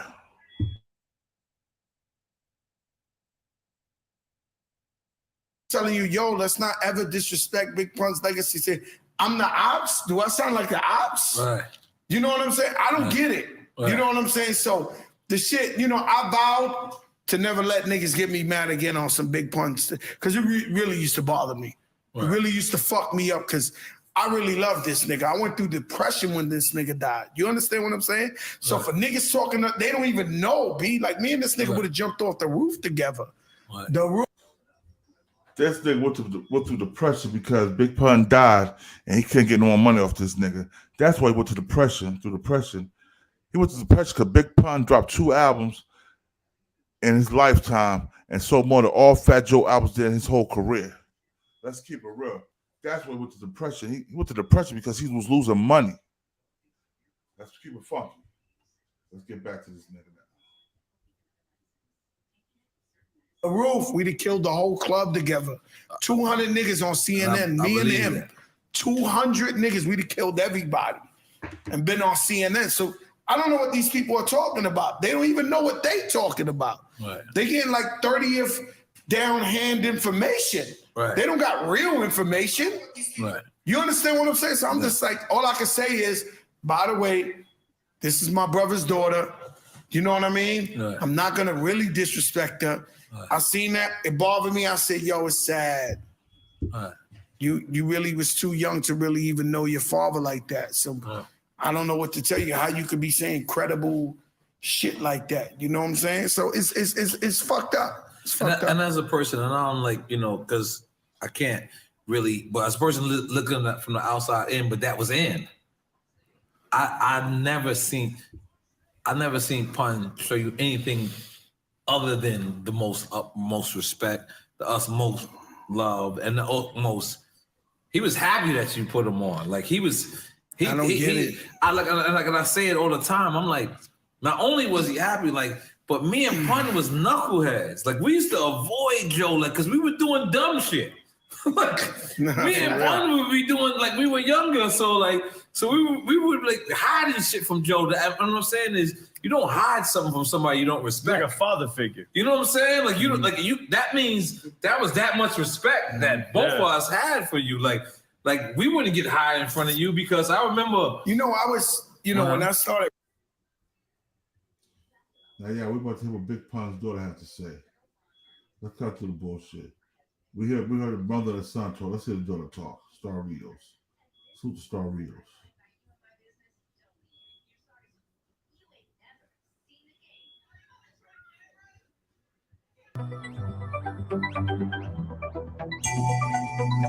Rich Nation, baby. My name is Star Rios, and I'm the daughter and also the firstborn of the legendary Big Pun. I love where I'm from. I'm proud to be from the Bronx, and I wouldn't trade it for nothing. Yes, this picture right here, I was 17, Pun was 18. It was actually in my mom's crib, and it was the baby shower that my dad had threw for me. And the only baby shower I actually had for any of my kids. Now, Star's childbirth, it was like my contraction was like one long 4-hour contraction. So it felt like a supernova star exploding in my stomach. Pun is already dressed up with the whole scrubs and everything. He's all excited. And I was petrified because for me, giving birth was like one of my biggest fears. It was like 2, 3, 4, maybe 4 push. And she came out. And then when she came out, I didn't know whether she was going to be a girl or boy because we never found out what it was. So it was surprised that she was a girl. But when she came out, the doctors and the nurses, they were like in admiration. And they were just standing there looking at her. And they're like, oh my God, like, look how beautiful she is. But she came out like picture ready. She was the first one. So she was alone in the beginning. You know what I'm saying? So she grew up always next to her mom, next to her dad. You know, the extra love was there. She used to run around the house while me and her dad used to play with the little pool table in the living room and active like her dad. And it's always beautiful, always pretty, very, very beautiful features. She looked like her dad now, you know, features and all of that. She's like his twin for real, out of all of them, out of Chris and out of Shesha. But she's the twin. She's the one that embodies his charisma, you know, his funniness, his comedian side. She wears a lot of his clothing sometimes. At some point, there was a point where, because she didn't really like have a lot of shirts. Yeah, at first, well, now I couldn't afford. Yeah, at first point, I was just using clothes because she didn't really have any other shit to wear, so she would like wear his stuff, which she made it faster and work for her. But at first, when she started digging in his closet and getting stuff, I'm like, what the fuck you doing? To this day, I lost a lot of clothes. I've been, I've been robbed a few times back in the day, and, motherfuckers took a lot of my Pun shit, a lot of good stuff, but I have a whole closet full of his clothes still. And even though it's been it's going to be 17 years, everywhere I go, I lug all this stuff around. So I still have his stuff. And I'm kind of like, it's like a possession, like it's my, but yeah, it's my possessions. Like it's so when they be in the closet looking for shit, she be looking for stuff. I be tired and be like, don't, and I understand I understand that it's her dad and this is her dad. Yeah, like what about mine? But for me, it's like I don't give a fuck that it's your dad. This is my husband. This is my shit. You know what I'm saying? So I don't know. It's kind of weird. I know that's a dad and everything, but at the same time. This is my shit more than anything else. I always had like a different eccentric style. Like when I was younger, like in elementary school and throughout junior high school, every single day I wore a star sticker on my face. Like every single day I had a star sticker on my face, and they will vary as far as colors. It'd be like a red or blue or a green sticker or a silver sticker or gold. And I used to have like crazy weird book bags, like a Mickey Mouse book bag or a Dora Explorer book bag. And then I would always just have like different weird hairstyles. I used to just always have like my afro out. And a lot of people liked it, but some people didn't like it. And used to make fun of me because I had an afro, which is mad stupid. I used to always wear like popping shades. I used to always wear some nice specs. People used to be like, yo, where you got your glasses from? sometimes I used to not tell people just because, like, it's like, damn, like, niggas gonna go to where I go. Like, that's, but, you know, like I said, that backfiring when people don't want to tell other people where they got their glasses from me. I'm like, what the fuck? The glasses shit, I'm like, yo, like, literally at one day I was like, I'm gonna start selling glasses. So which was your favorite out of all of the list you have there? My favorite one is this one. It opens up though. Which was your second favorite? These ones. The Starview shit, it was like meant to be because I felt it and I wanted to do it. I was never motivated like this much to do something. She was always the older sister, you know what I'm saying? She taught me and my other sister how to tie her shoes. She used to, when my parents left the house, they used to leave her in charge, like when we was little kids, and she used to make us push her around on the rolling chair throughout the house and God, you know what I'm saying? Like she was always a center of attention, always a star, like, you know what I'm saying? Like she always had that star quality to her. Like we like to say, like my father, I got a lot of his talent and she got a lot of his like charisma to start, you know, that star quality. So it was growing up, she's always had that, rebel in school, everything like that. And she always wanted to do life her way. You know what I'm saying? She was never the type to, she realized young that the people who run this world are just people. The people who tell you what to do and make the laws, the people who enforce it, they're just people. She always asks, like, what's the difference between me and you? And she never put anyone above her. And I always found greatness in that. You know what I'm saying? Because a lot of people let the world and society kind of make. Now we're gonna hear Big Pun's wife on Fat Joe and the money he stole from her. Let's go, y'all.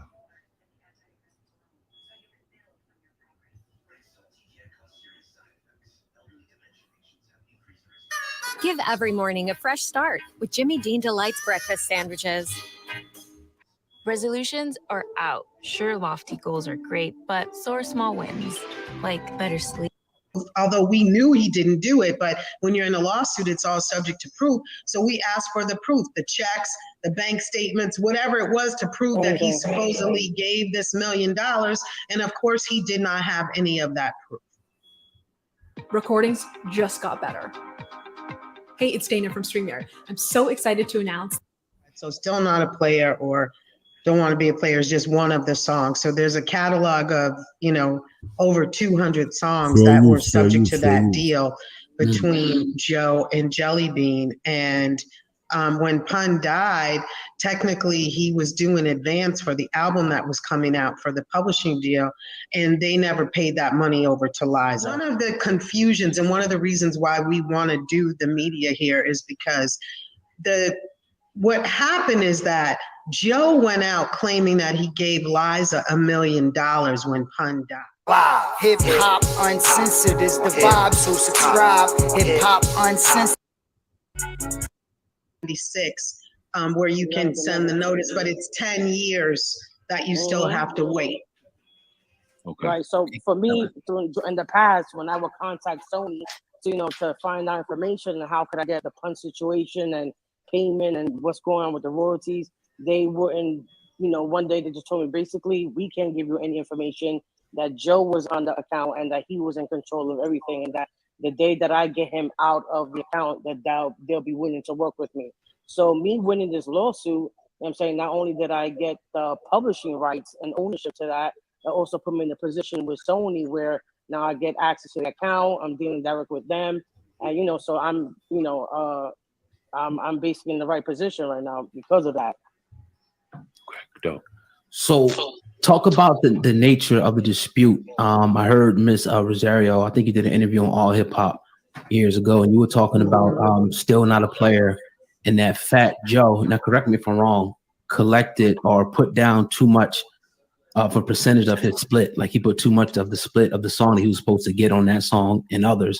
Can you break it down to the audience, the nature of the whole dispute, which you guys are claiming that he didn't do?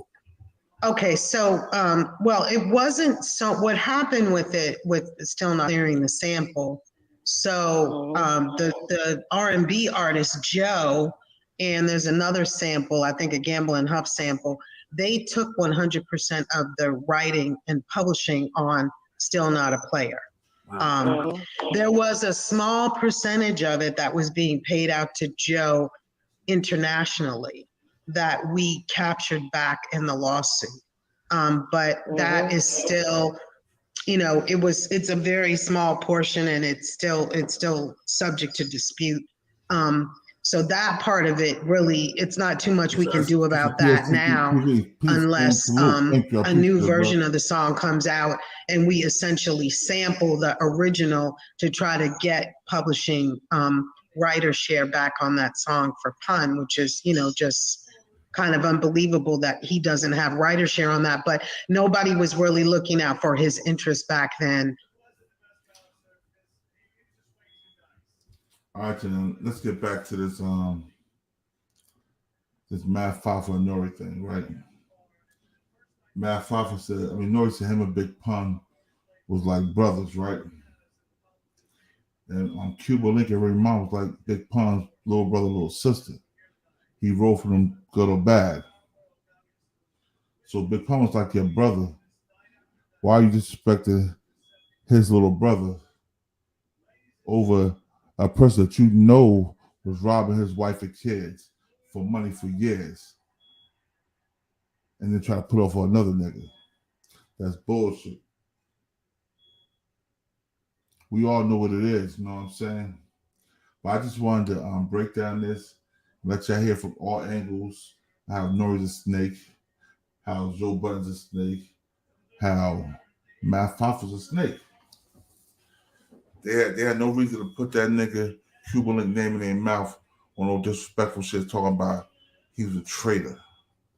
From what I see, Fat Joe's a traitor because he stole Cuba Link for trying to squash a beef between him and somebody else. And Cuba Link thought that was his man's. So shout out to Cuba Link. Rest in peace, Big Pun. Shout out to the whole Rios family. This is King, New Jersey. This is BTV. We bully the bullies. And we ain't no Bloods or no Crips. We doing our own thing. BTV that started his own gang. Like, nigga, what?